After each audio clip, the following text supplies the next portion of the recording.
Pernambuco ainda importa carne, quer dizer, não tem gado suficiente para a manutenção da população local, é isso? É isso. Pernambuco é importador de carne.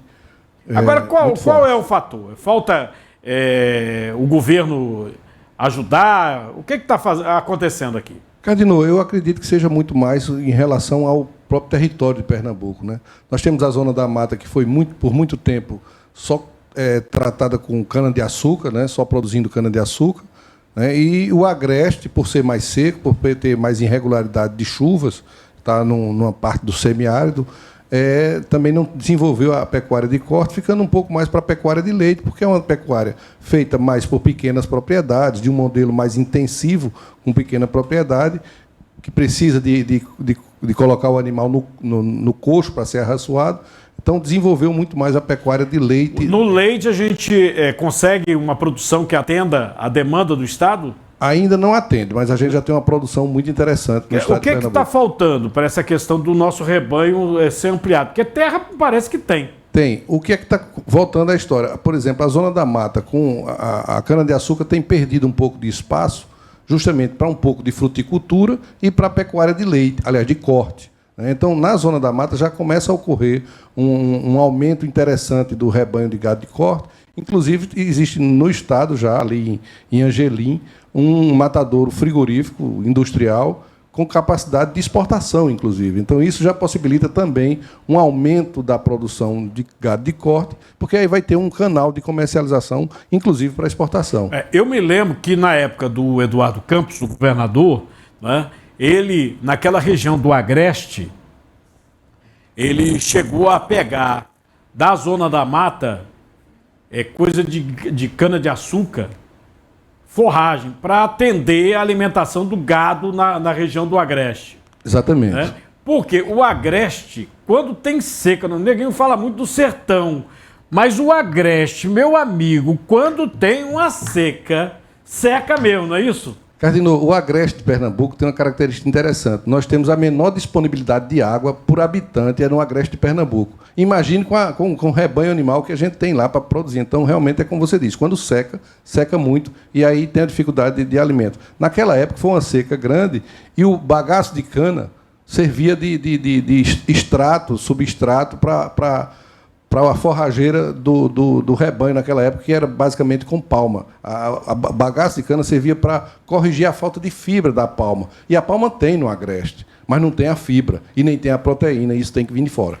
No caso dessas novas tecnologias, inclusive da questão de poço profundo, se eu cavar no Agreste eu não encontro água não, ou é um problema? Se você cavar no Agreste e tiver um poço muito bom, pode jogar na loteria também.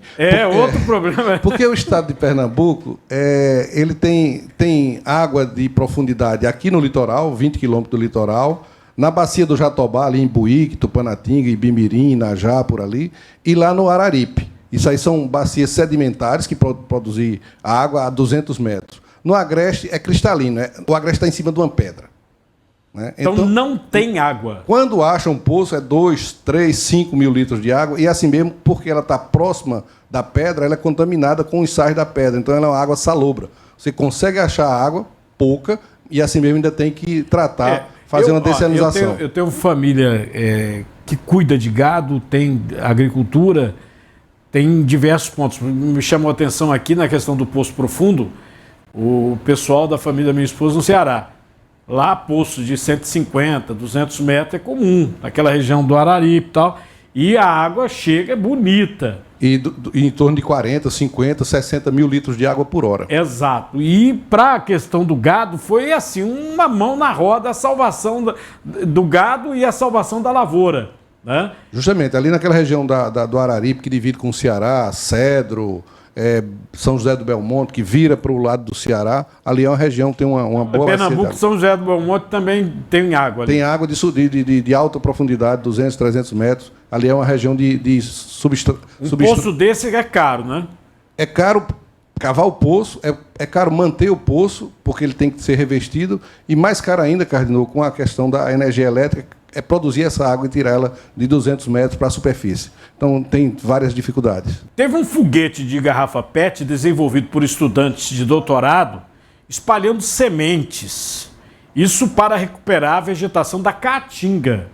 Essa pesquisa é da Universidade Federal da Paraíba e aponta uma solução para reflorestamento de vegetação nativa com um custo baixo. Isso é evidente comparado a serviço feito por aeronaves. O que os estudantes inventaram? Tá? É uma inovação que permite a distribuição de sementes num raio assim, de 20 a 50 metros do ponto de lançamento. E é com garrafa PET. Como é que é a interligação com as universidades aqui do setor produtivo do nosso estado? Por muito tempo a universidade esteve só na capital, né? A universidade rural. Hoje não, hoje já tem uma universidade rural em Garanhuns e já tem uma extensão da Universidade Federal Rural em Serra Talhada. Isso começa a ter um desdobramento grande no desenvolvimento da agropecuária do Agreste do Sertão. Essa questão hoje de energia solar, o produtor rural, ele está entrando nessa para vender energia também. Como é que está essa situação da interligação? Não para vender, mas para o consumo próprio. Porque você imagina, uma fazenda antiga, ela tinha o quê? Tinha no máximo uma bomba e uma maquinazinha de fazer ração. Hoje as fazendas têm uma quantidade de equipamento muito grande que requer um volume muito grande de energia elétrica que às vezes não é suprida pela rede de energia. Então eles têm que produzir essa energia de forma solar para diminuir também os custos da sua conta mensal. Realmente tem acontecido muito, tem financiamento para isso, os bancos, as empresas privadas fazem esse financiamento e é uma coisa que está acontecendo muito nas fazendas do Agreste, porque não falta sol, né? Se tem uma coisa que não falta no Agreste, é sol. Está faltando água.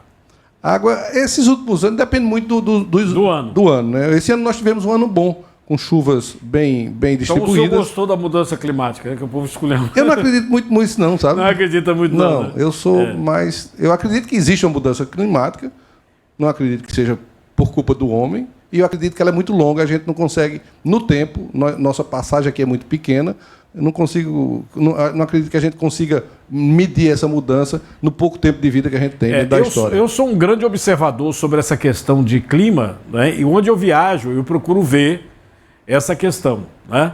Se você pegar, por exemplo, uma viagem minha que eu tenho na área do São Francisco, faz acho, quase 10 anos, você vai ver, assim, meio quilômetro na área ribeirinha, em Alagoas do São Francisco, sem rio. Faz 10 anos. Mas quando alaga com força. Né? Eu tenho, por exemplo, na República Tcheca, eu tenho, na Ponte do Rei Carlos, uma filmagem que eu fiz, você pode olhar nos nossos canais do YouTube, eu mostrando que lá em cima, no ano 1970, foi a maior cheia daquela região. E você sabe que nós tivemos agora, em Valência, na Espanha, esse desastre climático, né, uma chuva enorme, mas que lá pela década de 60 nós tivemos algo parecido. Então essa questão da mudança climática é muito a depender do ano que nós estamos. Assim como, nesse momento, nós estamos com esse problema na Amazônia.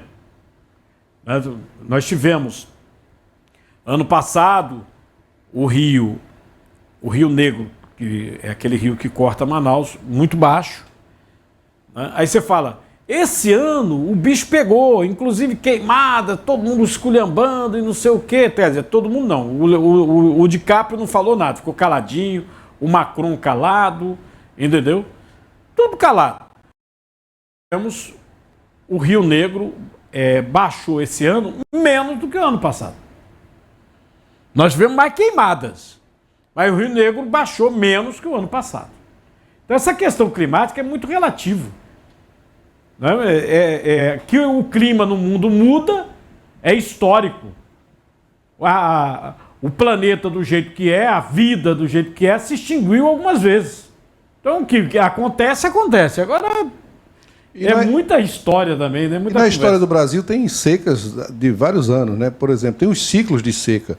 Dom Pedro II já falava em seca lá em 1800 e alguma coisa, né? Então, existe os ciclos de seca e vão acontecer sempre. Eu acredito, inclusive, que daqui a alguns anos a gente vai ter um outro ciclo de seca, porque as secas no Agreste acontecem sempre de 10 em 10 anos. Isso é muito fácil de você observar ao longo dos anos. A história geralmente é contada, né, por quem ganha, né? Então, vamos supor, se o Ocidente tivesse, aliás, se nós tivéssemos perdido a Segunda Guerra Mundial, imagina como seria a história contada pelos nazistas. Como seria? Agora, a percepção do ser humano do que está acontecendo tem que ser frequente. Nós passamos por uma pandemia. Né? Donald Trump, que ganhou agora nos Estados Unidos, ele perdeu a eleição após a pandemia. Essa história de negacionista, nazista, fascista, todo ista que existe, inclusive o próprio presidente Lula pegou e chamou ele numa entrevista de nazista. Essa história vem ainda da eleição. E a Câmara, quando estava meio desesperada porque viu que podia perder, ela também apelou para esse tipo de situação, chamando de nazista. Eu lembrei aqui para vocês que, mesmo se acusando o presidente americano de negacionista, ele se vacinou. Foi o primeiro país a ter vacina. A questão aqui do Brasil, idem. Nós tivemos vacina também.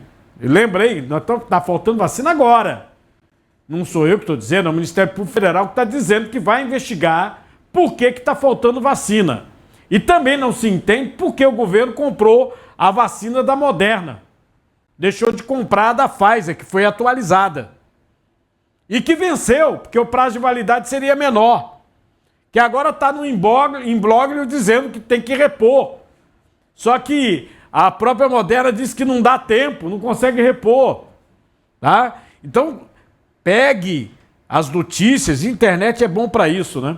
Você lembra que teve uma situação no governo Trump que Bolsonaro queria ir para Nova York e o governador de Nova York disse que ele não podia ir, não? Que não iria receber. Vocês lembram quem é o governador de Nova York, não é, não? Hein? Ninguém se recorda quem era? Cuomo. Andrew Cuomo. Que fim deu o governador de Nova York que proibiu o Bolsonaro de ir lá? Ele teve que ir para o Texas. Lembra, não? Qual foi o fim? Ele teve que pedir para sair. Renunciou. Porque publicaram ele como assediador sexual. Tá lembrando, né? Ah, esqueceu.